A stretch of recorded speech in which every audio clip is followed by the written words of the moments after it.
to formally begin with the podcast. Today, we're joined with Professor Oishik Sircar. He's an associate member of the Institute for International Law and Humanities at Melbourne Law School. Professor Oishik holds an LLB from ILS College, Savitribai Phule Pune University, an LLM from the Faculty of Law at the University of Toronto, and a PhD from Melbourne Law School, the University of Melbourne. Prior to his current role, he has taught at Jindal Global Law School as an assistant professor, served as a teaching fellow at Melbourne Law School, and worked as a research fellow at the National University of Juridical Sciences. In 2015, he was also the junior faculty at Harvard Law School's Institute for Global Law and Policy Workshop. Beyond academia, Professor Oishik has worked extensively as a human rights law researcher and activist, collaborating with Amnesty International and the South Asia Human Rights Documentation Center. He has been closely involved with the sex workers and queer rights movements in India, as well as the global boycott, divestment, and sanctions movement against Israeli apartheid. His research spans cultural studies of law, queer theory, postcolonial feminism, visual cultures, Marxism, and law and social movements. His scholarship has appeared in leading journals such as Feminist Studies, Economic and Political Weekly, to name a few. His article, Spectacles of Emancipation, won the prestigious Hart Article Prize from the UK Social Legal Studies Association. Professor Oishik is also a documentary filmmaker. His film, We Are Foot Soldiers, won an award at the Jivika Asia Documentary Festival. In addition, he serves as a co-editor at the Jindal Global Law Review, sits on the editorial board of the Jindal Law Review, and curates extra textualities for the Social Legal Review, a unique series of in-depth conversation with scholar activists. We're thrilled to have Professor Oishik with us today to share insights from his remarkable journey at the intersection of law, culture, and activism. Now I would like to pass it on to Stuti. Right. Professor Sircar's latest book, titled Ways of Remembering, examines how law and collective memory are connected by studying and analyzing both court judgments and films, showing how both of these together create a shared narrative in which law appears as a rational response to social unrest. Yet, this narrative both condemns and normalizes the violence while shifting attention away from law's own role in shaping those events. By focusing on law's storytelling and aesthetic dimensions, the book argues that law not only influences how society remembers such events, but also positions itself as the remedy to the very problem it helps structure. With that, Professor Sirkar, we would love to hear from you as to how the book actually came into being. What was your vision from the book? Any revelations that came to light that you would wish to talk about? Thank you, Ayusha and Stuti, both for the generous and long introduction and for the question.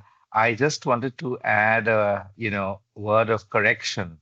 Um, is that since I'm not associated with Jindal Global Law School anymore, I don't I don't edit the Jindal Global Law Review. Um, I used to, but not anymore. And the interviews column called extra textualities, which was planned with Social Legal Review, never actually saw light of day. So it remained at the stage of planning, and I was quite excited when the possibility came up. But I think that bit from the bio is pretty dated. So I So just we really wanted to. so we apologize for the No, don't apologize. It happened.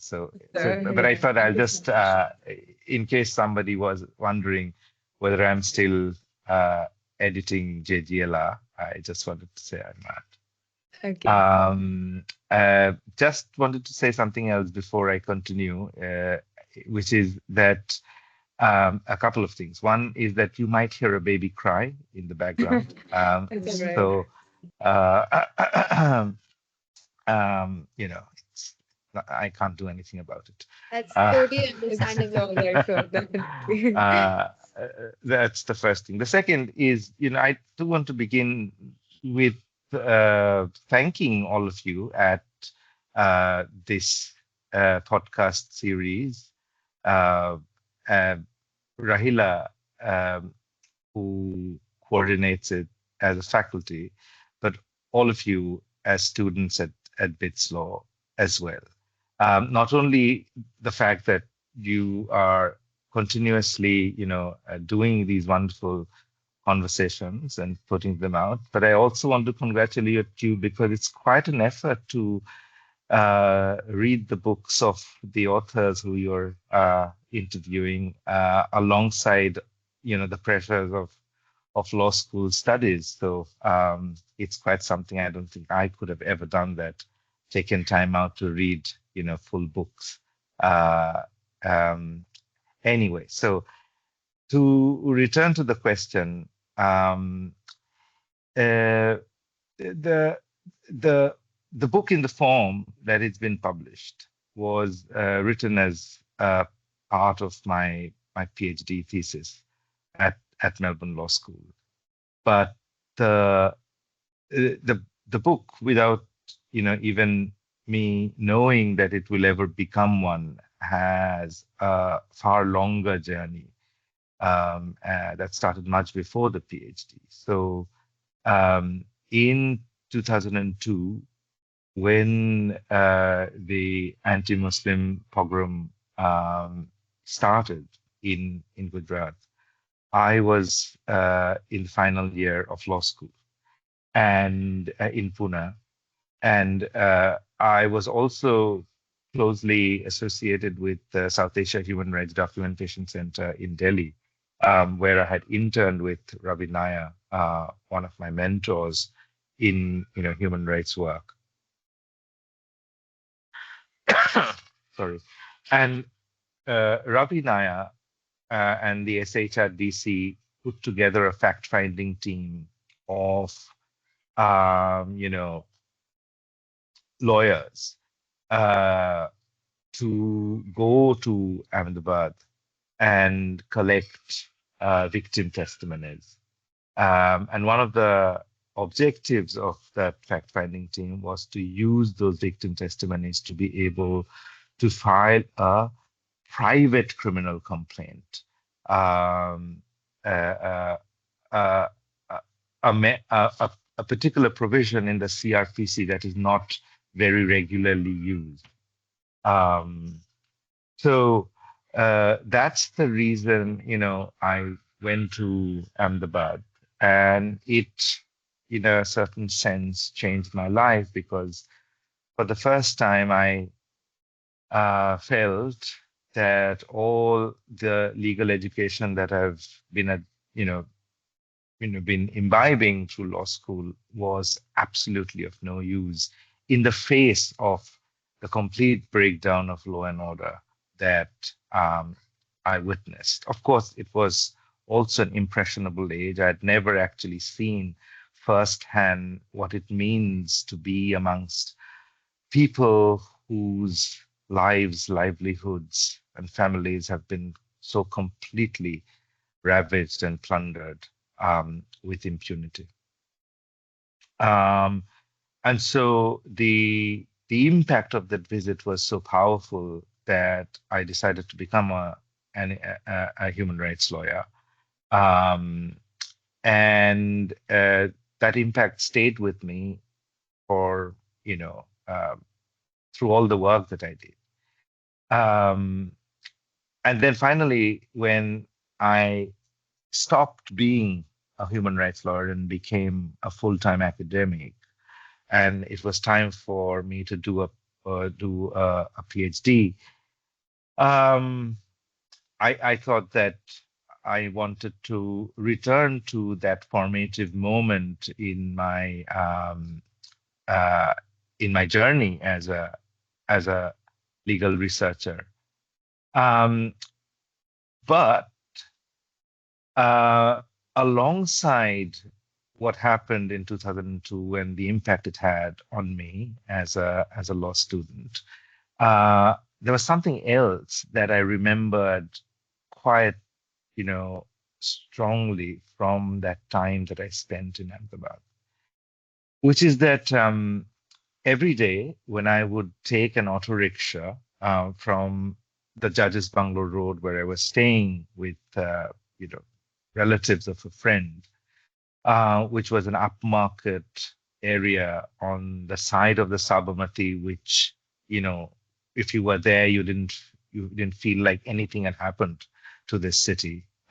It was so sanitized of the scenes of violence. Um, every day, the auto rickshaw that I took, and different auto rickshaws every day, but something that was quite you know, unique about Ahmedabad auto rickshaws, that inside you had these hand-painted posters of Bollywood stars. So, I was going to do work that was extremely, taxing and depressing. But there's something nice about being accompanied by, for example, uh, an Amitabh Bachchan poster or an Urmila Matondkar poster or a Shah Rukh Khan poster in those auto rickshaws. And I had no idea that when the time would come for me to think about a PhD project, uh, that bit of the presence of Bollywood cinema inside the auto rickshaws and the event of 2002 would actually come together. So I think my love for cinema, uh, which has been there since I was a child. I loved watching films, but also going to the cinema and watch films. And the impact that the visit to Ahmedabad had was one way of thinking up a project that, in a certain sense, carried an ethical commitment to that formative moment of my life. But it was also, I think, a way in which I could sustain a project for 3 or 4 years without losing steam. A PhD isn't always a happy journey. It can be lonely. And so I think being able to think about law, uh, impunity, and collective violence in the Gujarat context in relation to cinema was quite generative, was quite affirming. I don't think I would have been able to write a thesis that was only about the violence, um, or only about the violence in the context of substantive criminal law or international human rights law. I think that I would have found that quite quite a trying project to sustain interest in. Yeah, so that's how the book began. That's the origin story of the book, as it were, and it's the thesis that later becomes the book, Ways of Remembering. Well, Professor, thank you so much for sharing your experience to how the book came into place in the first place. So the anecdote about the posters of film actors in the auto rickshaws and how cinema is linked to one's reality is that was, I think, the most very insightful to us. So to ask the first question, uh, how has cinema contributed to the justification of secular law? Um, so I think there are two ways to think about the relationship between cinema and secular law. Let me quickly explain what I understand by the expression secular law that I use in the book. It is, I don't use it as a term of art. I use it more in a descriptive sense, which is that for a constitutionally secular nation state like India, when the sovereign in that nation state promulgates laws, uh, by the virtue of the constitutional imprimatur that the sovereign carries, all of these laws effectively thus are secular in nature. Even if these laws are being made about religion, even if these laws are about regulating religion. So even if these laws are specifically directed at a certain religion. So irrespective of the content of these laws, the form of these laws are secular. And so that's what I understand by the expression secular. So it's not a concept, it's a description of the kind of laws that the Indian nation state makes by the virtue of the fact that these laws are constitutionally ordained to be secular. Now, the relationship between secular law and cinema could be understood in two ways. The first is that, uh, cinema, historically in the Indian context, both in terms of the medium as well as in terms of the space, has had a certain commitment to ideas of secularism.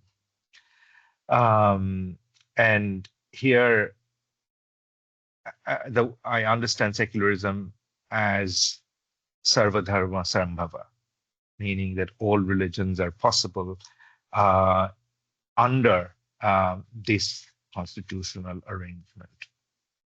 And so we know from the history of cinema in India that the medium has had a commitment to a certain set of secular ideas. So stories talk about unity and diversity. There's a long history of the representation of Islamic cultures. I don't think any other medium in India today or even previously continues to use Urdu as a language in the way in which any other form of art uses it in mass form. So cinema has been secular in that sense, even when we know of instances, earlier instances of the site of the cinema itself turning into a site of piety or, religious reverence. So I'm thinking about films like Jai Santoshi Ma, which led to, for example, women going to the cinema hall to pray to Santoshi Ma. So the space of the cinema becomes like the space of the temple, for example. But even in the context of Jai Santoshi Ma, it's not as if the entry to the cinematic space was being regulated, in terms of who can enter based on their religious identity. So unlike an actual temple where that regulation is possible, that wasn't happening in case of the cinematic, the actual material space of the cinema. So I think there is a case to be made about this synergy between cinema and the kind of laws that the Indian state makes. And it's interesting that cinema is not necessarily made by the state, even if state can regulate cinema and can sometimes fund cinema. But it operates in a more deregulated space than, for example, lawmaking does. And yet they share this synergy, which is a commitment to a certain, value or spirit of what can be called secularism. Right. So I think that was a very succinct definition and example of how cinema and secularism are sort of the synergy between the two. And just to follow up, it's very interesting that you brought up this entire concept of how secularism is routed in cinema, because that is what our follow up question was as well. So, do you think that cinema actually has the ability to influence one's ideology? And if yes, to what extent does that influence actually occur? Does it actually help in shaping public perception, or is it just purely namesake, or is it too disjunct and disjoint from actual reality? Um, Great question. Historically, one cannot um, underplay the role of the cinematic medium as one that has been quite fundamental to the formation of what can be called group consciousness or national consciousness. Um, and that task has been carried out using cinema in both positive and quite sinister ways. So, um, you know, we know that from scholarly works, the way in which Hitler used cinema in Nazi Germany as a tool of propaganda, um, and this propaganda, in a certain sense, fed a form of you know um, anti-Jew consciousness. Um, through representations, but also through not only through representations of Jews as inferior, but also through, for example, celebrations of Aryan supremacy, so on and so forth. And we see forms of that cinema that outrightly bigoted propagandist cinema um, in operation in current day India. So, from films like um, I haven't watched any of these, so the names escape me. Um, the Sabarmati report to the Kerala story to the Kashmir files to now I think there's a new one called the Bengal files. The Bengal Um, family. The Kerala story as well.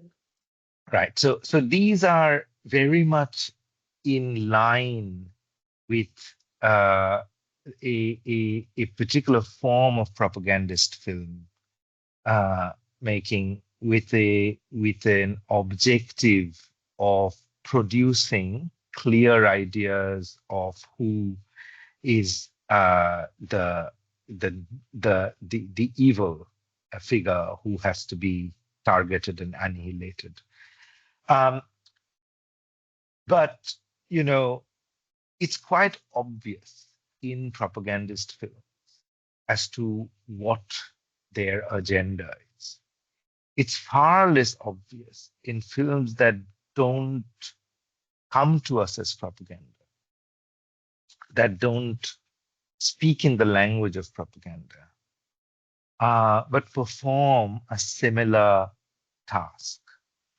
So one of the aims in my book was to look at three films that, on the face of it, were critical of the 2002 pogrom. Right? So the three films that I look at, Dev, Parzania, and Kaipoche, if you watch them, you'll see that they speak with a commitment to a certain kind of secularism. There are obviously conflicted characters in that film, but they're all, almost unambiguously critical of the violence.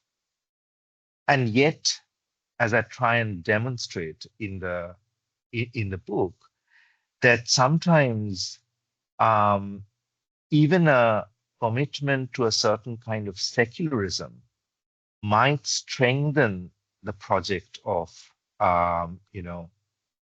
Hindu nationalism, right? That it doesn't have to be an outright propagandist film that performs the task of ideological manipulation. And, I'm not the first one making this argument about the role of cinema. My book performs this task in the context of cinema related to Bollywood cinema related to Gujarat 2002.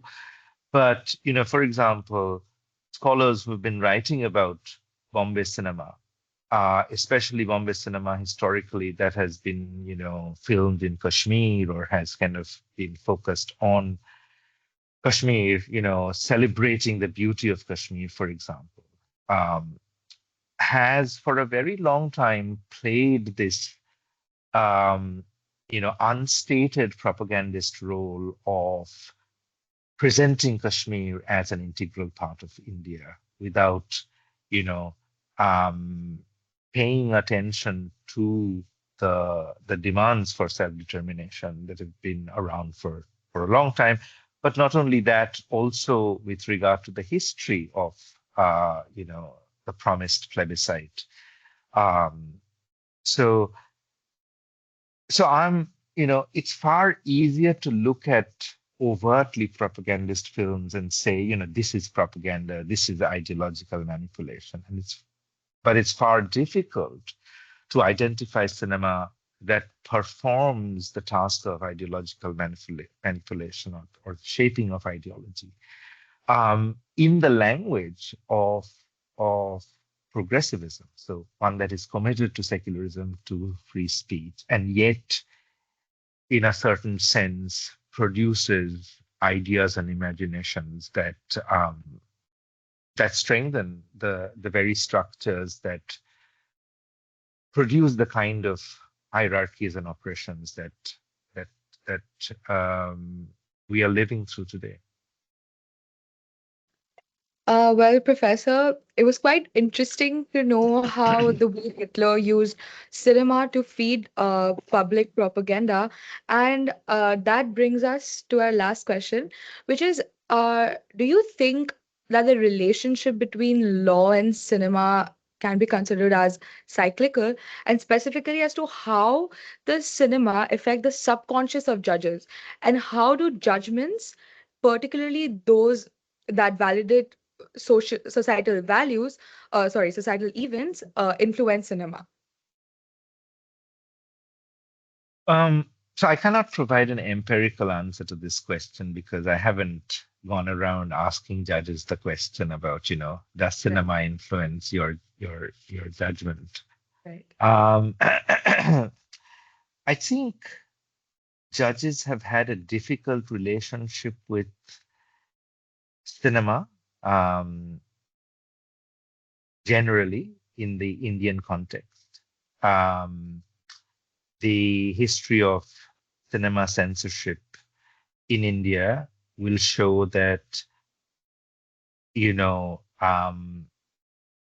one looked at various kinds of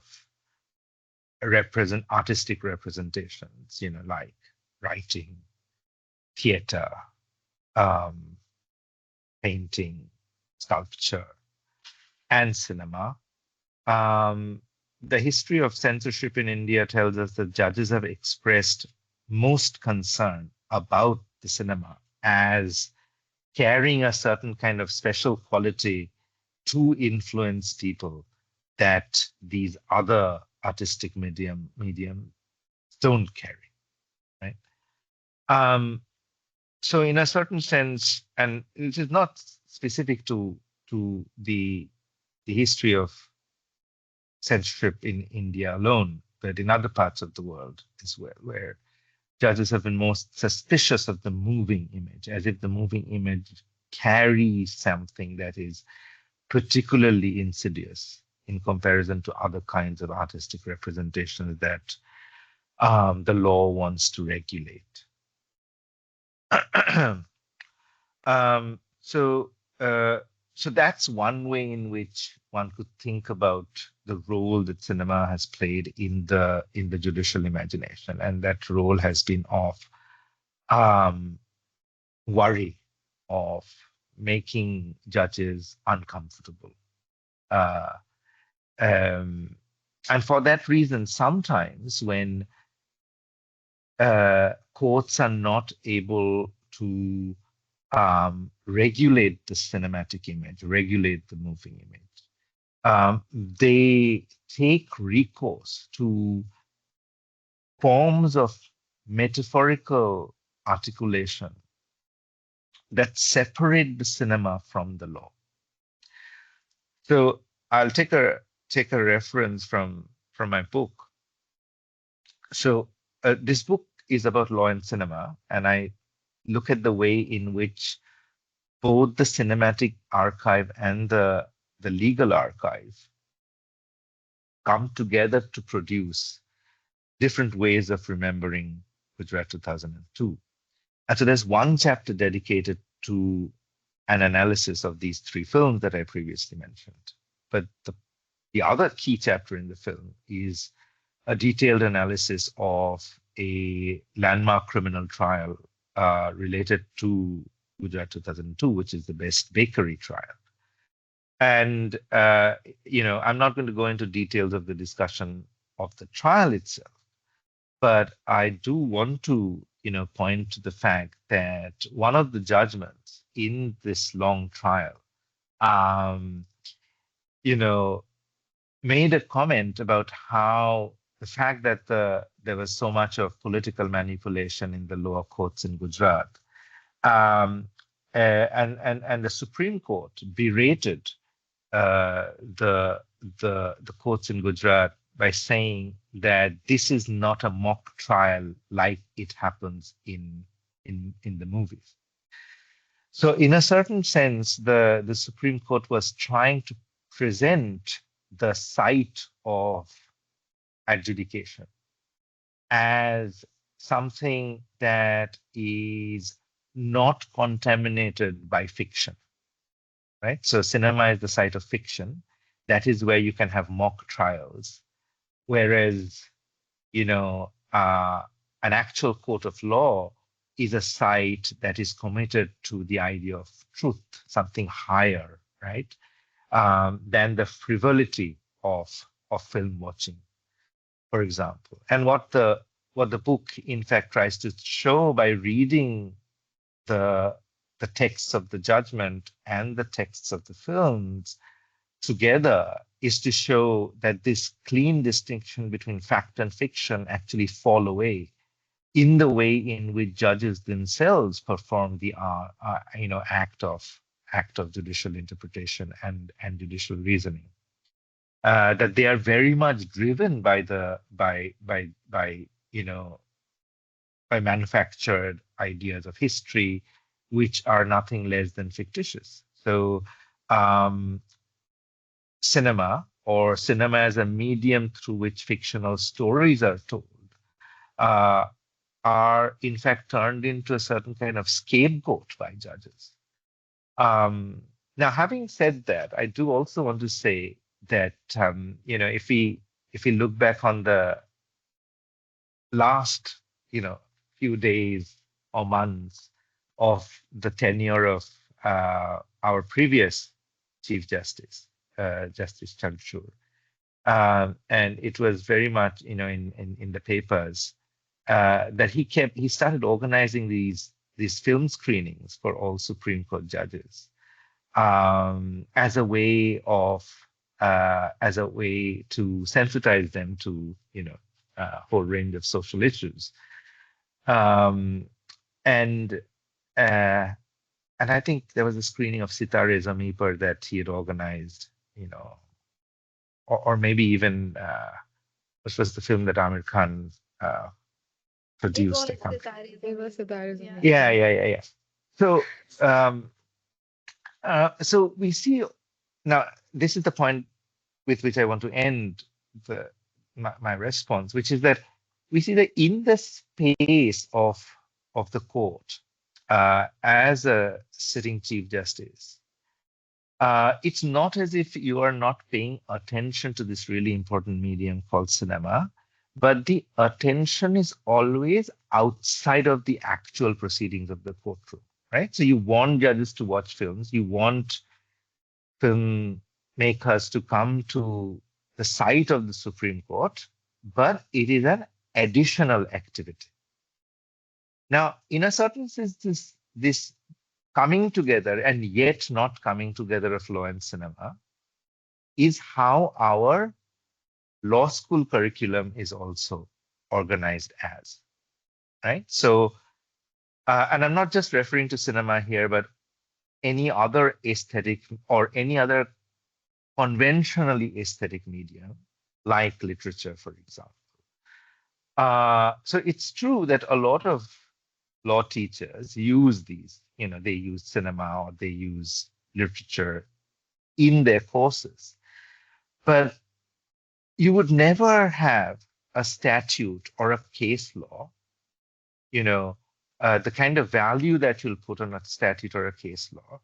You would never put that value on a cinematic text or a literary text, right? So in a certain sense, it would always be lesser in value in comparison to what are considered to be conventional legal texts. And so this, in a certain sense, reflects that separation in, Chandrachud wanting that judges must watch cinema, but cinema sits outside the courtroom. It's, almost, it's recreational in that sense for judges. And to work against this distinction, a clear distinction between the legal and the aesthetic, what my book tries to do, and that's one of the key, methodological contributions that the book tries to make, is that sometimes when we want to think about law and cinema or law and literature, we go to cinema and look for law. We go to literature and look for law, right? So, for example, we'll read, a novel which has something to do with the law and try and see how the novel talks about it. Or how a film which has something to do with the law, what does it have to say about the law? Now, of course, that's a more conventional way of doing law and literature and law and film work. But what my book also shows alongside that more conventional way of doing, law and literature and law and film work, is to show that the aesthetic is not only outside the law, but also inside it. So law itself is an aesthetic discourse. And so in my reading of the judgments, I just don't look at, or I actually don't look at the doctrinal elements that are present in the judgment. I don't necessarily look at whether they're getting the doctrine right. What I look at in my reading of the judgments is what are the aesthetic tropes that the judges use. And we see, in the way I read these judgments, that there are a certain set of, certain kind of rhetoric, a certain set of stylistic practices, a certain use of language, certain kinds of imagery that the judges repeatedly, make use of.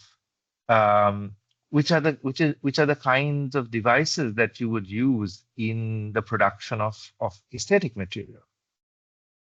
So, in a certain sense, the argument that the book, at a conceptual and methodological level, tries to make is that this separation between the legal and the aesthetic is a false one, and we don't have to go to cinema or to literature, the cinematic or the literary, in search of its representation of law, but we can actually enter the law in search of the cinematic or the literary, or broadly put, the aesthetic. Right. Thank you so much, Professor. I think those were some really insightful information. And we, both Ayusha and I, wholeheartedly, we feel deeply invigorated by what you've said, and we really like the concept of how law itself is an aesthetic discourse, and how you essentially brought that forward. I believe that is a very thought-provoking concept, which both Ayusha and I will take back home and reflect upon. Definitely. And we also really liked the fact that you put forth how cinema and how you very beautifully called it as other conventionally aesthetic mediums, how both of them have this very beautiful interplay with reality and law to an extent. So it was very insightful, and it was very nice to host you today. And we would love to recommend that book for all other movie buffs out there who would love to understand how cinema plays an impactful role in shaping today's reality, to please read Professor Sarkar's book, Ways of Remembering. And yeah, with that, we would call today's podcast to a close. Thank you so much, Thank you so much, Professor. sir.